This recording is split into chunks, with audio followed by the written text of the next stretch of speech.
Мен орта мектепте жүргенде сол мұғалім болып қаладым да.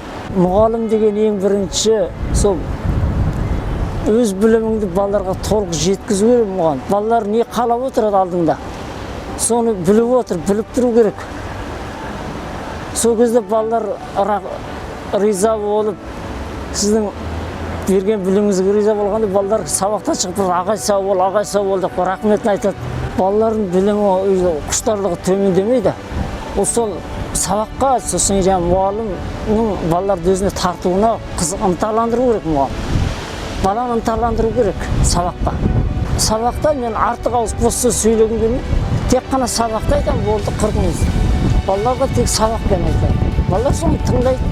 Материал көп болады балалар. Көп нәрсені көреді. Бізден артық болады балалар қазір.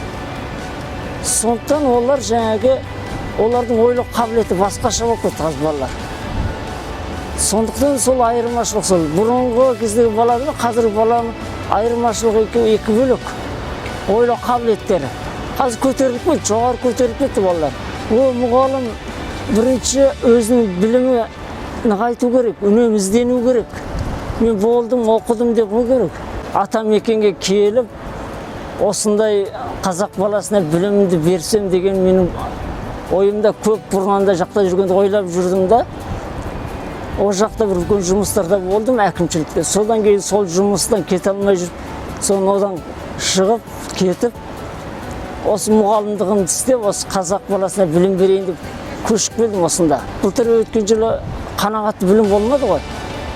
Енді осы оқу жылында бізде бір күш пайда болды бәрімізге. Барлық мұғалімде, оқушыларда.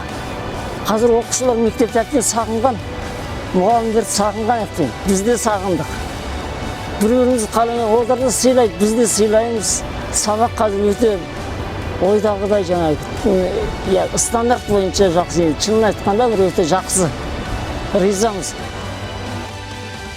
Білім министрлігі де мұғалімдер үшін көп мүмкіндік жасап жатыр ғой қазір. Мысалы, жалақылары жақсы болып жатыр ғой. Әрі еңбегіне сай мұғалімдер жалақы алып жатыр. Жалақы да Құдайға, Аллаға шүкір жақсы қазір жалақымыз. Мектепте жұмыс жүргізетін барлық мүмкіндік жасалған. Өзім мектебімде қазір бұрын 3000 оқушы бар. Жаңадан корпус салынып, бастауышы жеке корпусқа бөлді. Қазір бұрын кабинетіміз босамайтын. Таңертеңде сабақ, түстен кейін де сабақ. Қазір таңертең бізде сабақ, түстен кейін кабинетімізге бізге мүмкіндік бар жұмыс жасайтын мысалы.